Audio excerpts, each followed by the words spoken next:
Bonjour, je suis Étienne Kwasi Loïc. De nationalité ivoirienne, j'ai soutenu mon diplôme de technicien supérieur, grade licence à l'École supérieure d'industrie de l'Institut national polytechnique Félix Houphouët-Boigny de Yamoussoukro.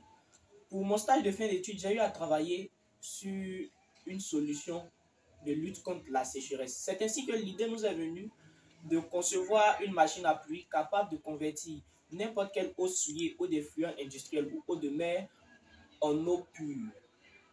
Cette machine est nommée l'évapocondenseur. L'évapocondenseur est une machine composée de trois grandes parties. La première partie est un distillateur qui permet de chauffer l'eau. La deuxième partie est une pompe qui est un organe facultatif mais qui pourrait permettre d'accélérer grandement la distillation et la condensation. Ensuite, la troisième partie est un réservoir qui permet de recueillir et condenser les vapeurs d'eau en eau pure. Ce réservoir-là est aidé dans sa tâche par un réfrigérant tridimensionnel à air convectif et à pente croissante. Axons-nous maintenant sur le distillateur. Le distillateur est surmonté de trois lentilles de Fresnel inclinées selon un angle bien précis pour maximiser son efficacité et suivre le soleil tout au long de sa course. Ces lentilles-là donc vont concentrer les rayons solaires pour pouvoir chauffer l'eau. Nous avons effectué une batterie de tests sur trois échantillons qui sont tout d'abord du polyéthylène haute densité, de l'eau et aussi du bois.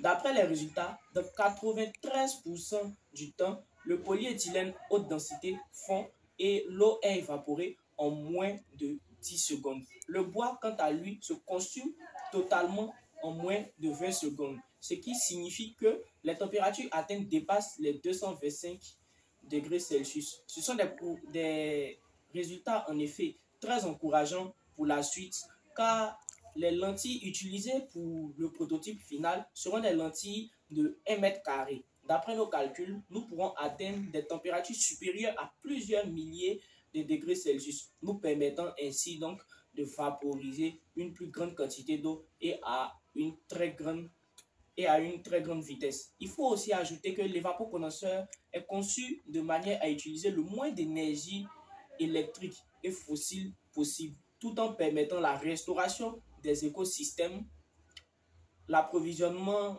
des populations sinistrées en eau potable et aussi le traitement des effluents industriels et des eaux usées. Voici ainsi présenté globalement mon projet de fin d'études. Je vous remercie.